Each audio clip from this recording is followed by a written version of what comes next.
What if one glass a day could shift the course of your health more than a drawer full of pills ever could? Where we dive into real, evidence-based strategies for vibrant aging. No hype, no shortcuts, just wisdom backed by science and time. I'm Dr. John Grant, and if you've ever felt overwhelmed by conflicting advice, you're not alone. These days, we're told everything is either a superfood or a health risk. And that kind of noise can drown out the simple truths that actually help us live longer, stronger lives. But some remedies aren't new. They've been steeped, sipped, and trusted for generations.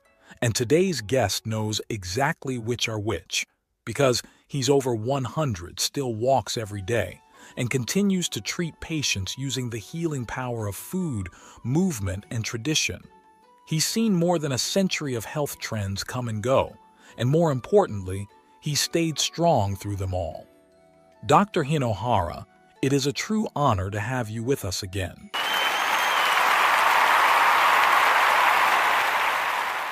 That's a thoughtful welcome, my friend. I'm grateful to be here, and more grateful that we are having this conversation now more than ever. So many people believe that with age, we are destined for decline, but that's simply not true. What we sip, what we choose daily can change how we sleep, digest, move, think, even how we age. And there is a whole world of quiet healing traditions that have been forgotten or dismissed in modern health conversations. But they've never stopped working. And that's what we're opening up today. We're going to explore over a dozen teas, natural infusions, some well-known, others you may never have heard of, that offer support for blood sugar, balance, belly fat, inflammation, digestion, and heart health. Some are subtle, others are powerfully active, and one or two of them just might change your health story if you let them. I encourage everyone listening to stay with us until the very end, because the most impactful glass, it's often the simplest. Before we dive in, are these teas something you've used regularly in your own daily life? Absolutely, John. In fact, I've rotated many of them for decades. You must understand, in Japan, tea is not a beverage. It's a ritual, a rhythm, a moment of care. We don't think of it as a cure, but as a partner in the healing process. These teas aren't meant to fix everything overnight, but they help the body correct itself slowly, day by day, like a steady hand on the wheel. And that, to me, is the essence of aging well. Not waiting for symptoms, but nurturing balance while it still exists. I'll also say this. Many of these infusions have real, measurable effects. They're not magic, but they do impact inflammation, glucose uptake, blood vessel elasticity, and liver detox. That's not folklore, it's physiology.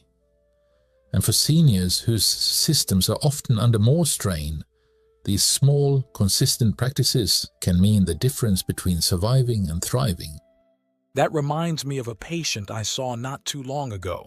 Margaret, 81, recently diagnosed with prediabetes. She was skeptical of everything at first, especially anything that sounded too natural.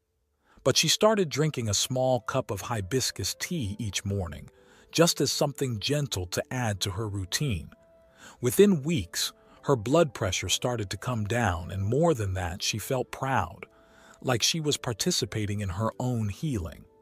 It was a shift, not just physically, but mentally.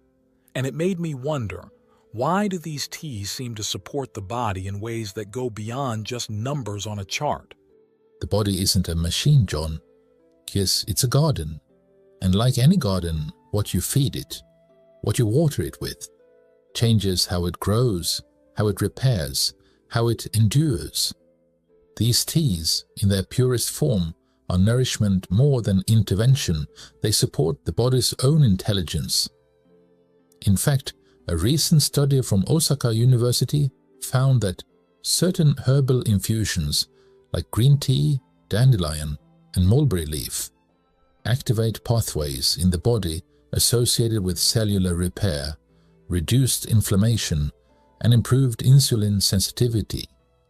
The Japanese researchers concluded that these natural compounds help the body restore its own balance rather than override it, a philosophy deeply rooted in traditional Japanese medicine.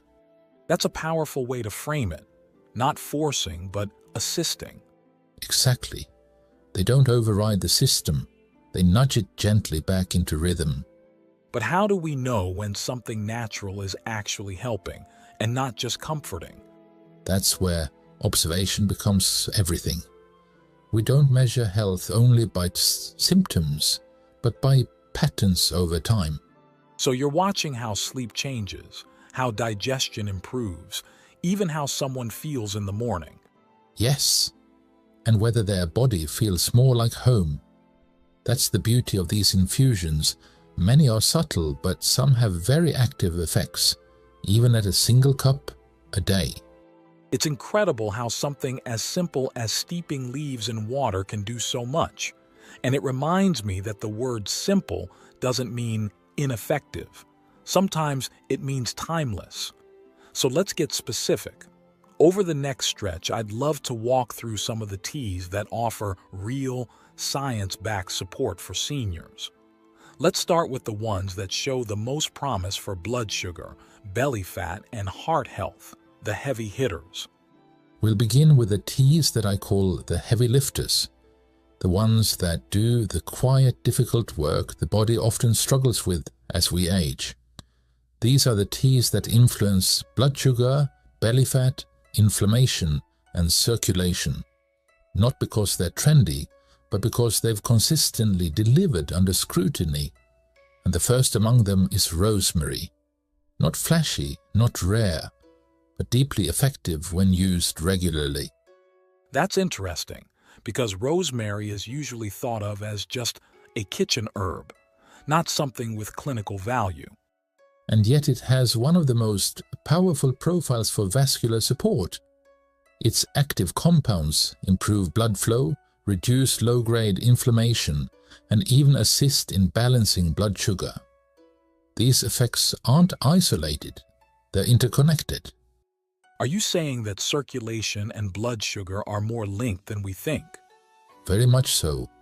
When circulation is poor, the delivery of insulin and nutrients is impaired, which disrupts everything downstream. So rosemary isn't just helping the heart, it's creating better metabolic conditions across the board?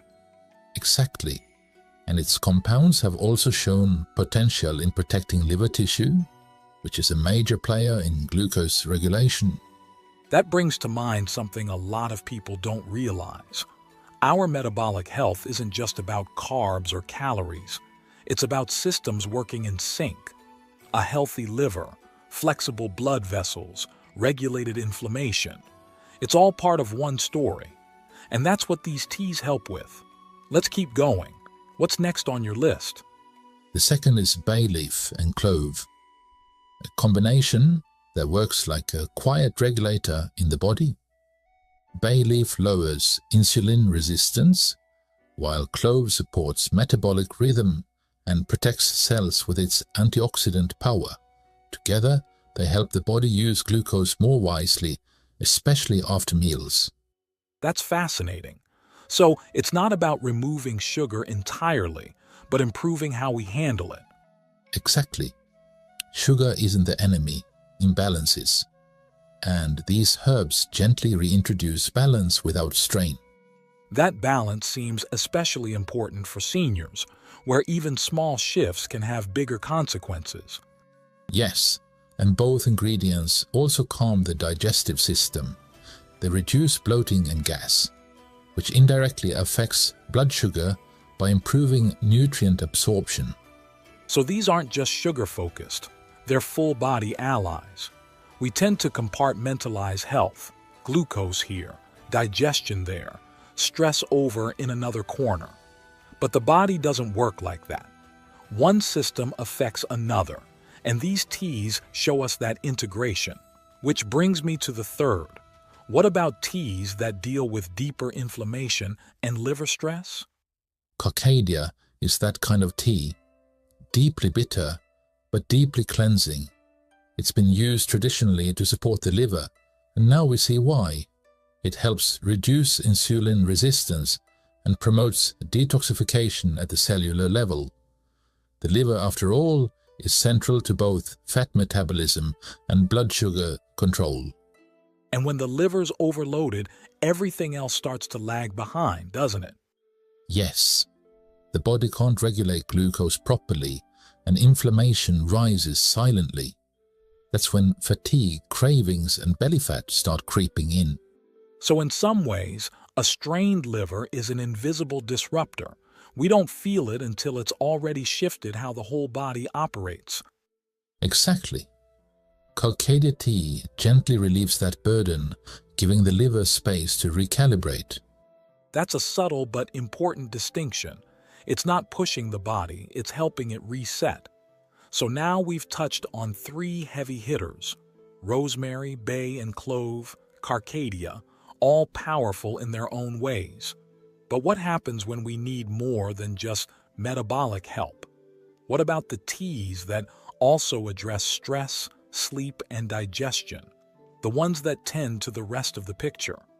Dandelion tea is often underestimated, but its power lies in how it cleanses quietly, not aggressively.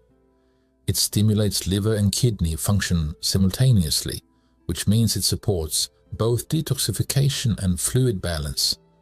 That combination alone is incredibly helpful for reducing bloating and improving energy. It also has a subtle effect on blood sugar, not through force, but through enhanced metabolism. A cleaner internal system just works better. And as we age, the efficiency of our elimination pathways becomes just as important as what we consume. Dandelion keeps things flowing, metabolically, hormonally, digestively.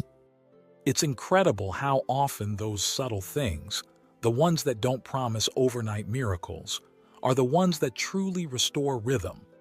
That's the right word, rhythm. Dandelion helps the body return to its natural pace. It also reduces internal inflammation, which is root issue in so many chronic conditions. Inflammation doesn't scream, it whispers. And then one day we notice pain, fatigue, or insulin resistance.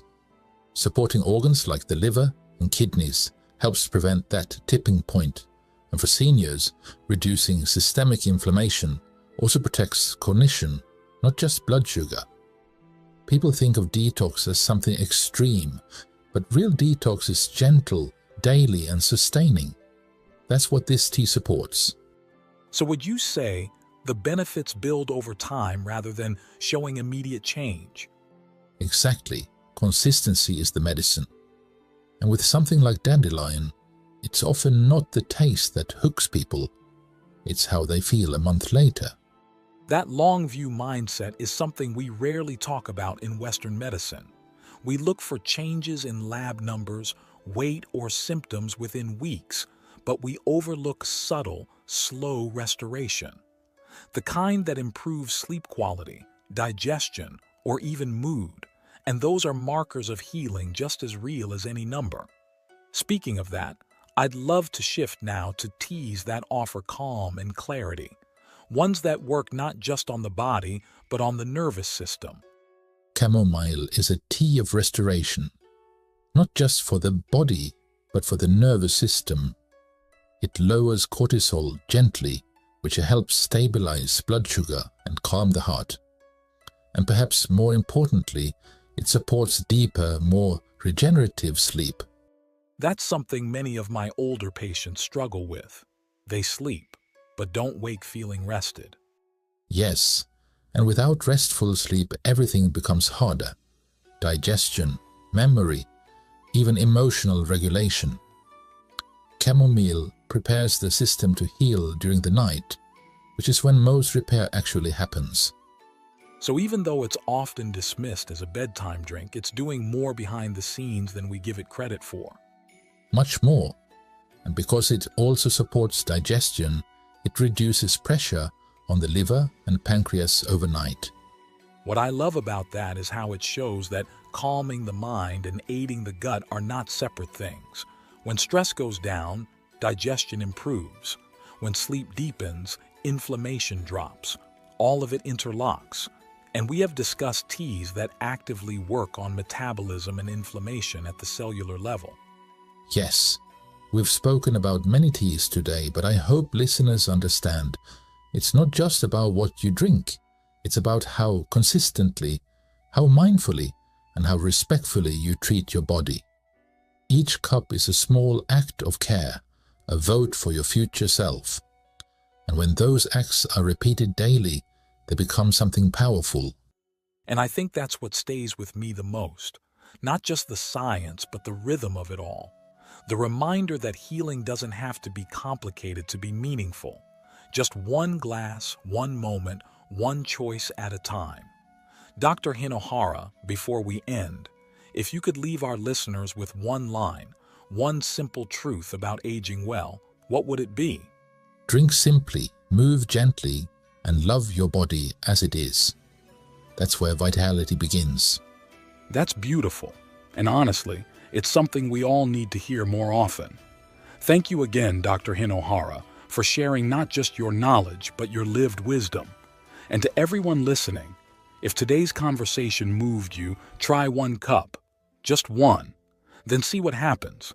If you like this video, you might want to check out the next one,